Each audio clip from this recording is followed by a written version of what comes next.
This is a large maple forest that has been brought to us for repotting because the owner is not able to do it themselves.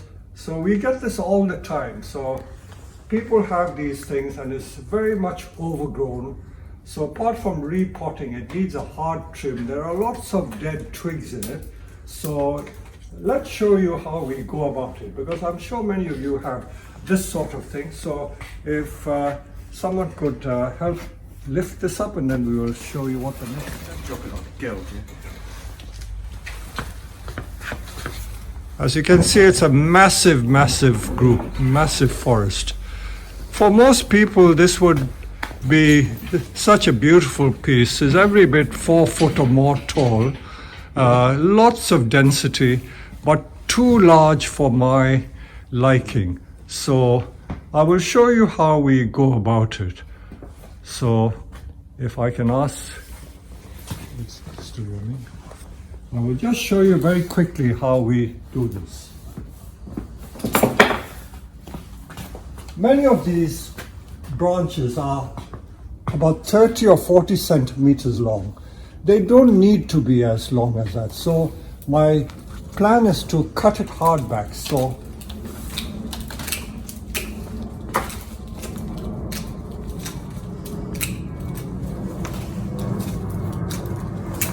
the wonderful thing about deciduous trees is that they grow very rapidly again. So you don't have to worry. Better to keep control of it than to let it get completely out of control.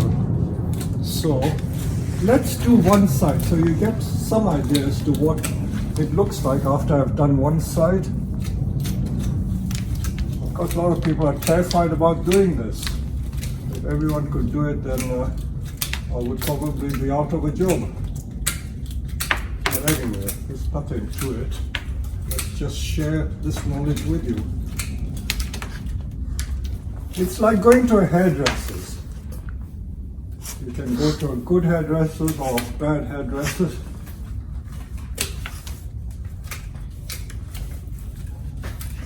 If the person knows what they're doing, then you have trust in them.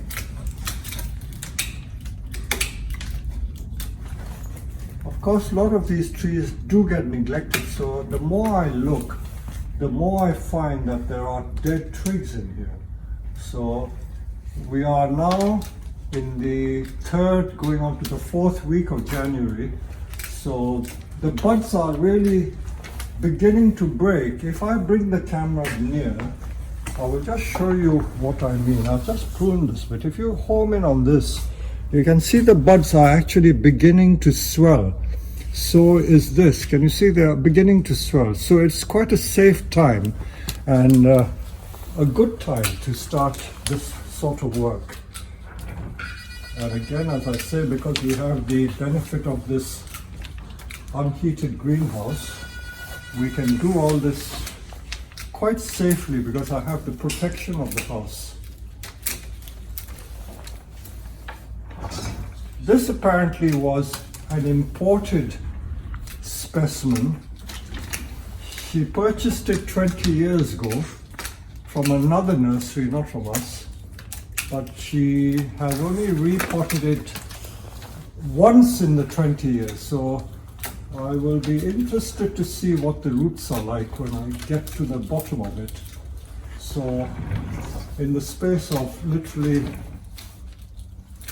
a couple of minutes, I think, I haven't timed it, I have tackled that side, the right hand side, and let us stand back and see what it looks like.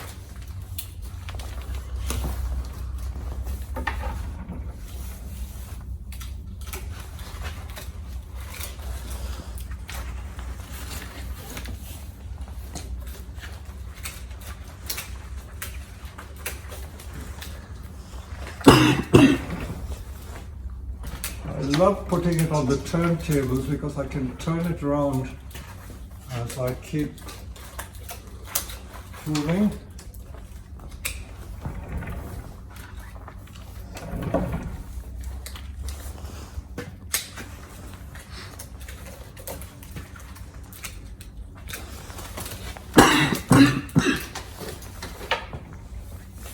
So if you now have a full frontal from this side, you can see how severely I've cut that.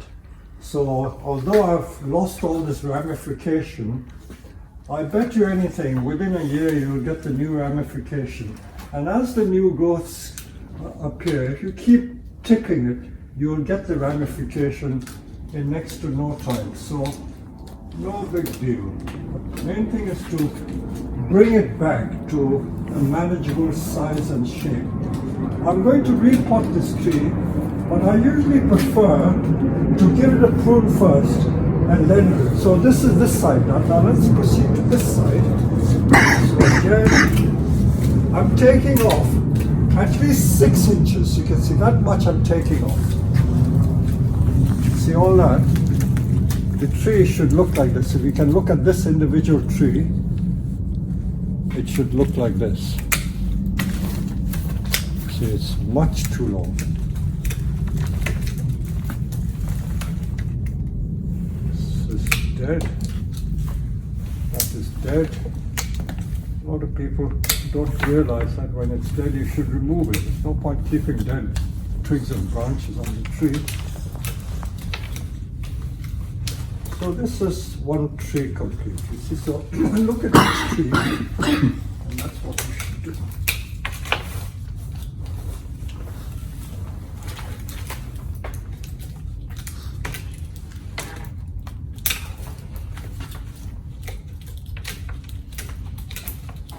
I guess in the summer when the tree is in full growth, there will be so much foliage that the inside of the branches and the twigs won't get enough light.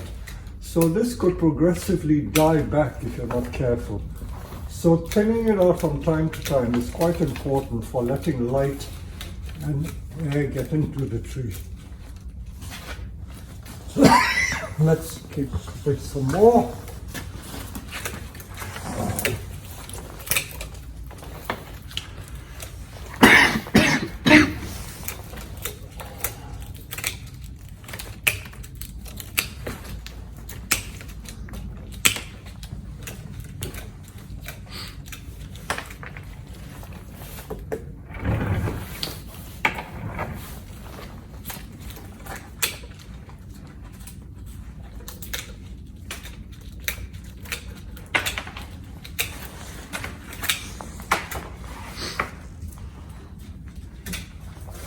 That's too long. Go again. That's far too long. That's far too long. That's far too long.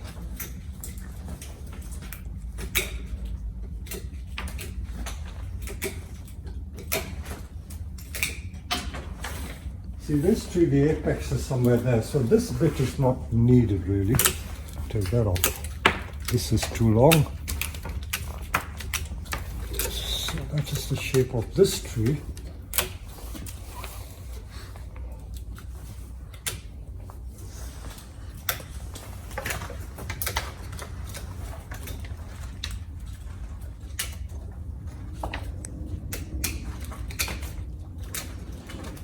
You notice the only tool I'm using is my trusty Felco secateurs. That seems to do the job quite well.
So this is what we've pruned.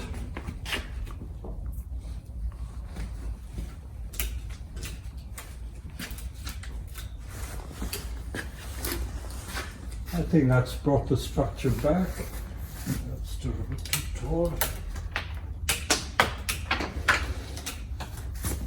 So the structure is still there. So now we just encourage the new twigs to develop.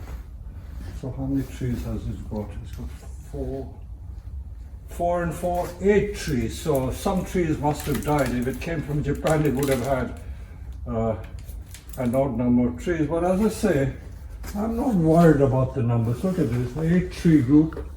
And in fact, 8 is a very lucky number to the Chinese. The Japanese may not think it is. But there you are, it looks quite reasonable. And the next stage will be to repot the trees. So we will show you that as the next phase. So let's begin by looking at this pot and see. I think this pot can be used again, so I will remove the moss. You can save the moss if you wish. I think this lady has just put the moss on quite recently. But we have such a lot of moss growing on the nursery that we don't really need to save much of it. There's lots around. I think she's put some fine macadamia on top, thinking that is repotting, but it's not repotting. It is absolutely pot plant. So let's begin by using the sickle. If I can ask one of you guys to help me cut the other side, and we'll get it out of the pot.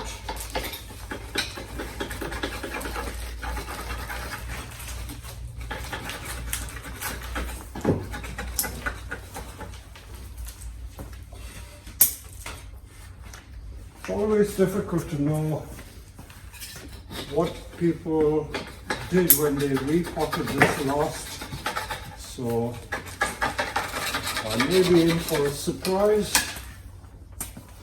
Here's my other sickle.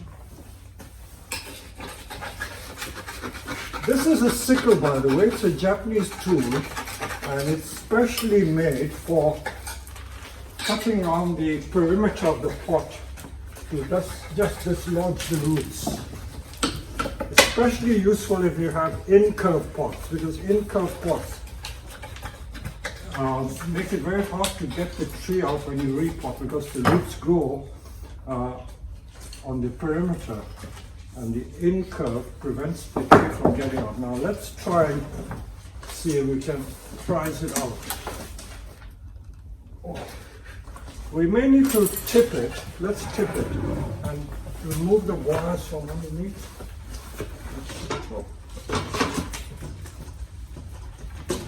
Put them on. It's tied in with 3 pairs of wires.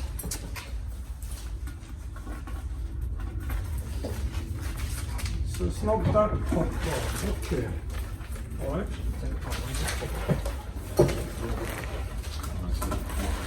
Okay. All right, put it back there.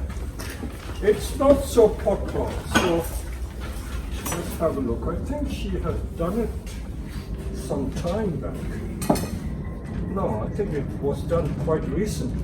Don't you think? It's not that pot plant. It doesn't look pot plant at all. Well, since it's here, we might as well do the whole thing again.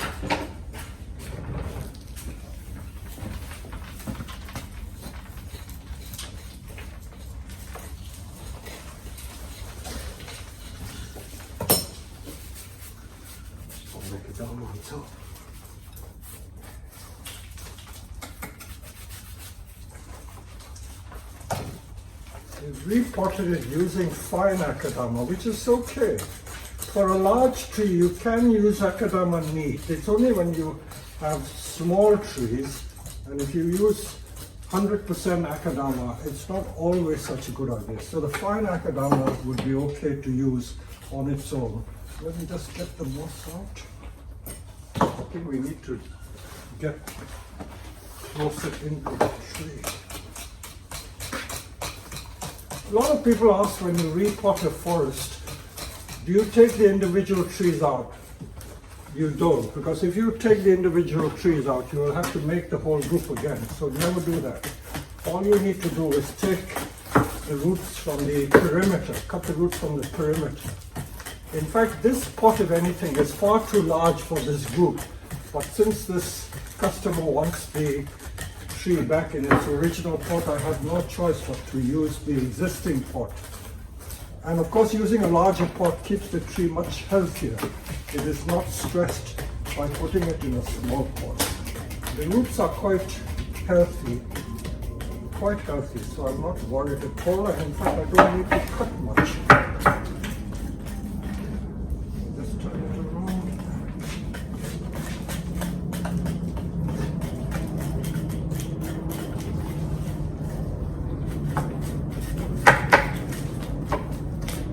Let's lift it and see what's underneath. If someone can kindly do this for me.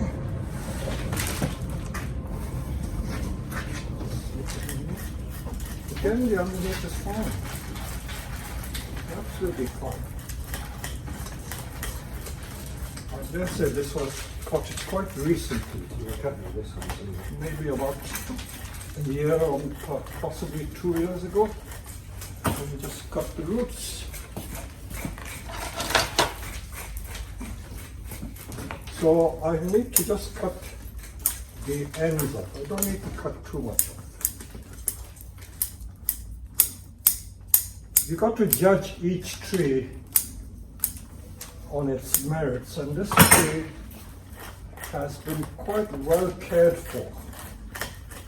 So the roots are very healthy, and in fact I can use some of this old soil again because it's not putrid, it's not smelly, and it's a good mixture of large and small grains.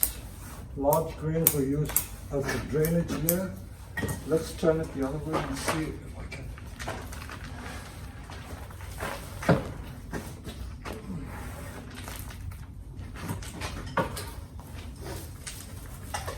Yes, the roots are in good condition.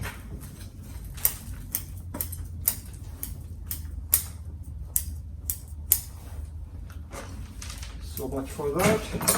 And now we prepare the pot and we'll put it back in the pot.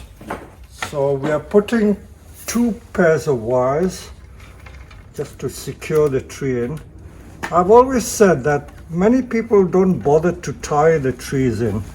And as far as I remember, if we went back about 30 years or more, no one ever bothered tying the trees. So it's only a fairly recent thing. Because once the trees get established in the pots, they won't fall out. So we put these 2 pairs of wires. So let's go back here. Take this tree off the turntable. What we that if we put it on the turntable?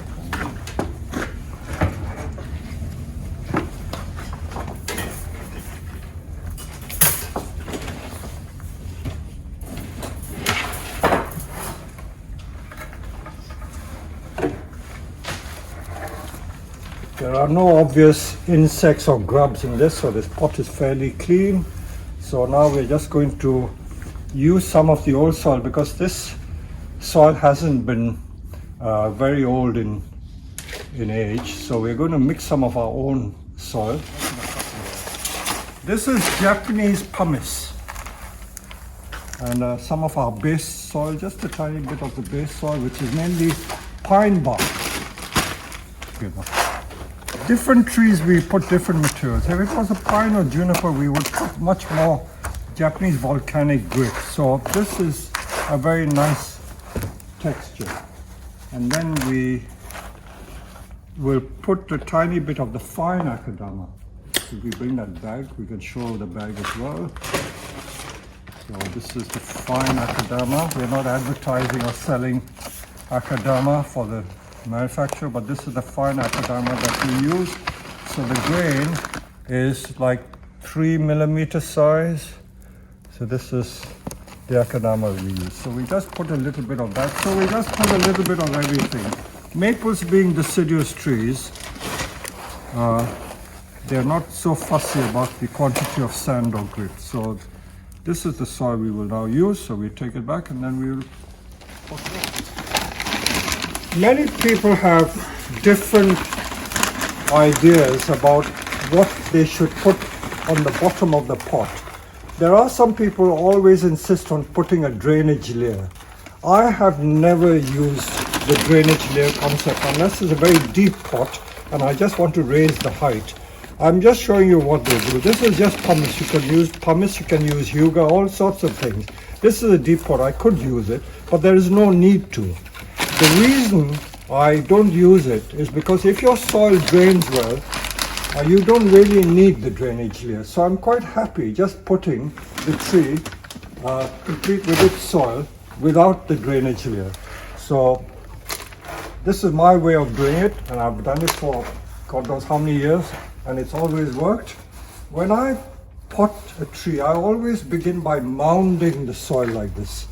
The reason again for mounding is that when you put the root ball on, it squashes it and it fills the rest of the pot. If you start with it flat and you put the tree on, you don't know if there are little gaps and air pockets there. So it's always better to mound it and then squash it down with the weight of the tree. So that is what I begin by doing.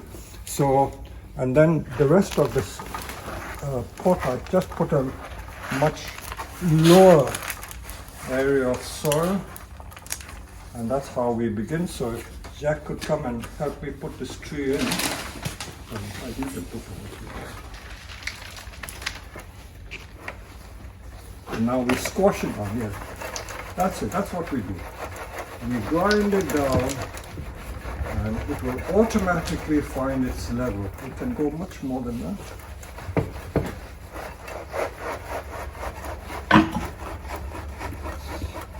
And then we will fill the soil from the side. Now let me just check the position of the group. So that's the front of the pot.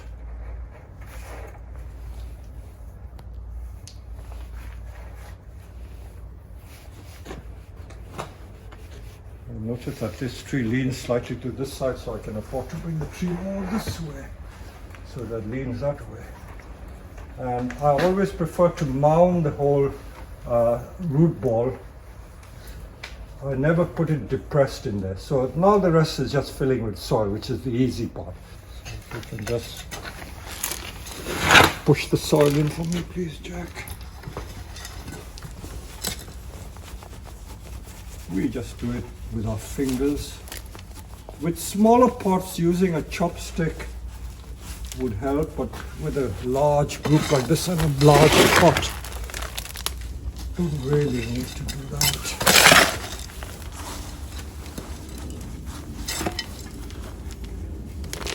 Some people ask, do we put fertilizer in the soil? We don't put fertilizer in the soil, but we put the fertilizer after the tree has started to grow.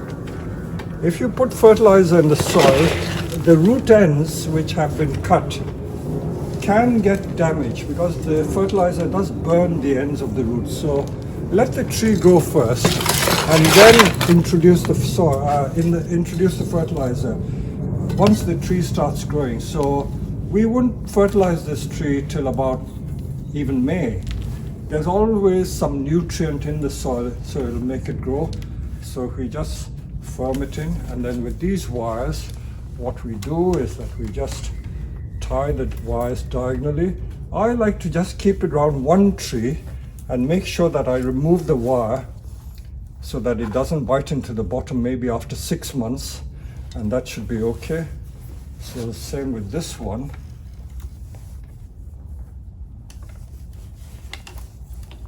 Loop it around so there's no danger of it being yanked out.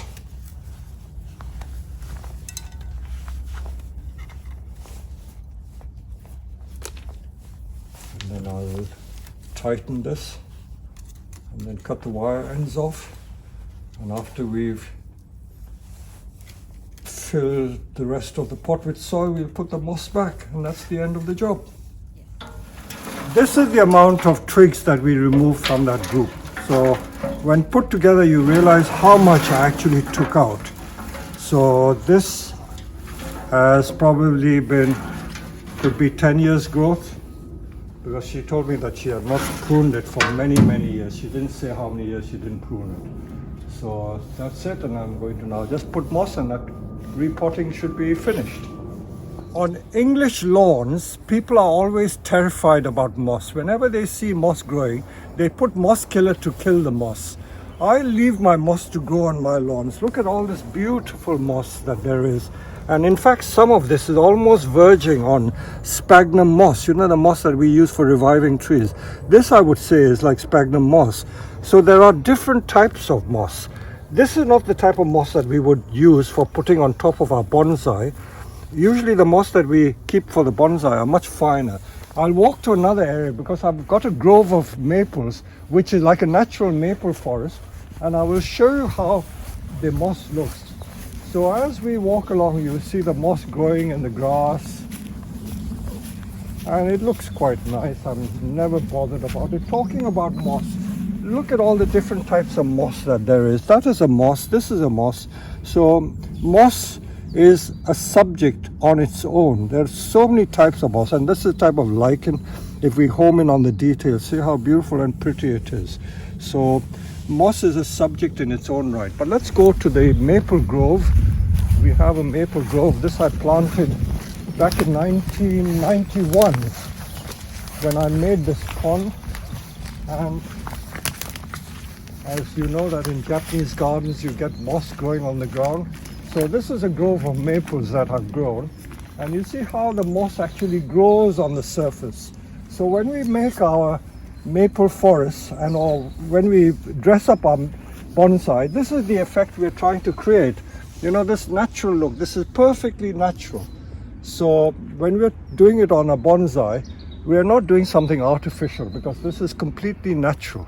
So we are reproducing what we see in nature. And again, looking at the moss, you see the different types of moss again. See, this is one type of moss. I don't know what this is. This is probably what they call haircat moss. And that's another type of moss. So there are different types of moss. So we're now just putting some of the old moss back.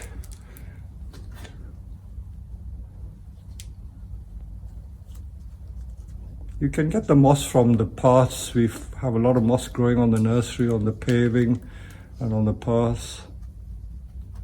Some people put little hairpins to hold the moss together, because the birds are very fond of stealing the moss for the nests. But no matter if they take it, we just find some new moss and put new moss again. Let the poor birds enjoy it.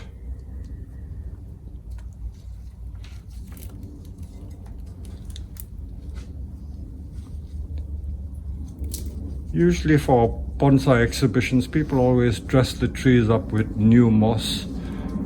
Even in large Japanese exhibitions like Kokofu, all the nurserymen scrounge around for moss and dress the trees up.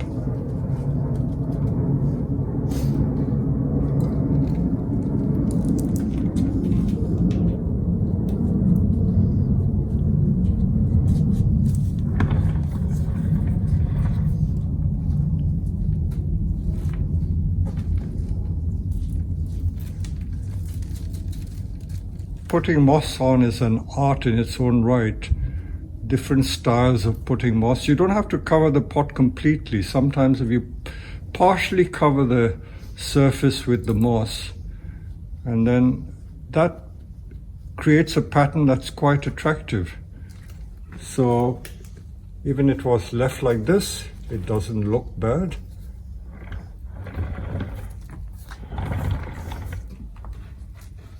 This is the back side.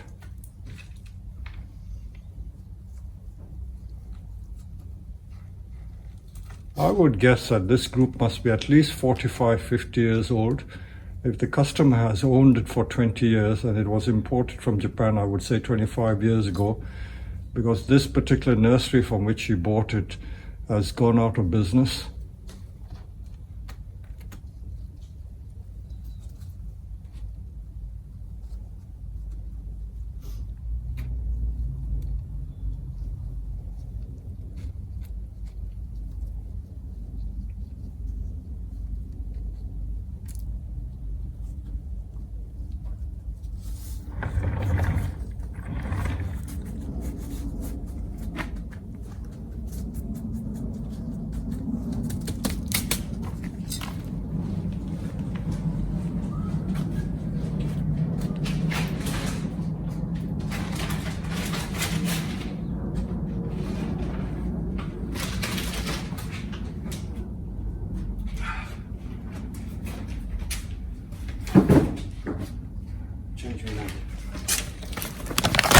So my colleague here, Thibaut, he's very good at this creative stuff, especially landscapes. And with landscapes, we love using bits of rock just to make it look like a scenery. You remember that I put this tree more to the left because this tree leans slightly to the right. So I've deliberately put it off center, and because it's off center, he has found the space for putting some nice rocks on the right hand side to counterbalance the tree. So that is how I think he's thinking. I haven't asked him, but this is how I see the composition panning out. So that is a little bit of rock. Sometimes these rocks are only pieces of cement. As long as it has a nice texture, it looks right.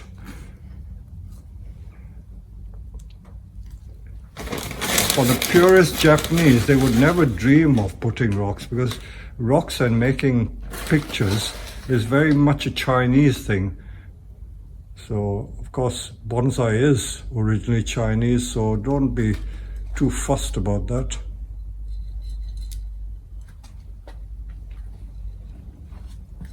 I thought I'd show you some of this artistic work, because the whole purpose of these videos is to show you what you can do yourself and how you can have fun creating these lovely compositions. It's really like doing a painting of a landscape, and there's so much artistry in that. So this is one instance where we are not using moss to cover the entire pot, but we're just using patches of moss.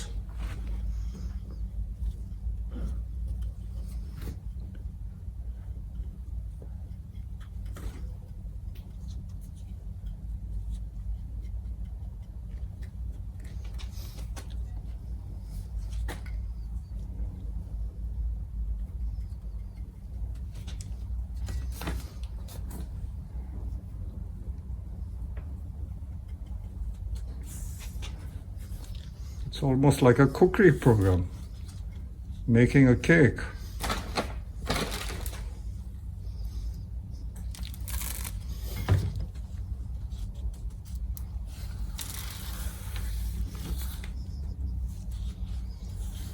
How beautiful is that? Look at it.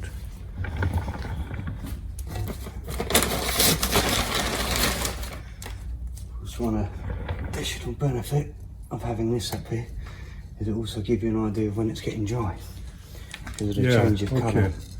Yeah, I don't know whether you heard that. Using this fine akadama, when it's wet, it's a different colour. When it's dry, it's another colour. So when the soil is dry, it gets this lighter colour, and then that could be an indication that you need to water the tree. But of course, with a deep pot like this, there's no real danger. Frankly, I would not have put this tree in such a deep pot. I would have used a pot about an inch shallower, but no matter. This is a very good pot, beautiful pot, but a bit deep.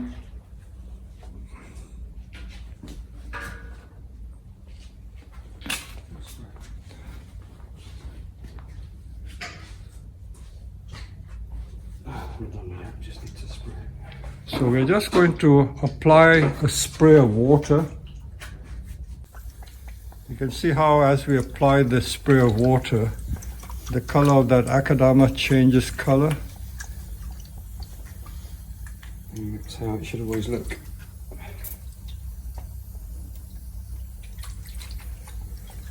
So we deliberately didn't put moss to cover 100% of the surface, only patches of moss, and so this looks very, very natural.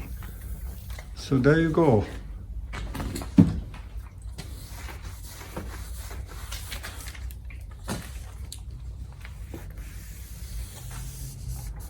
I know large trees like this or large pots, you really need two people to work on it.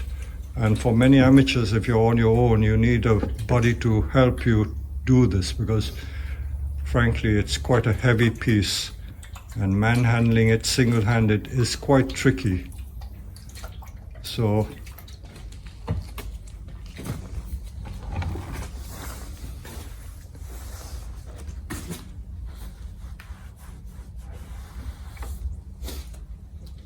there we have this completed group, and we've taken off all that wide spreading dense twiggery, and even though I pruned it so hard, it looks very nice as it is, you know, it's a complete forest.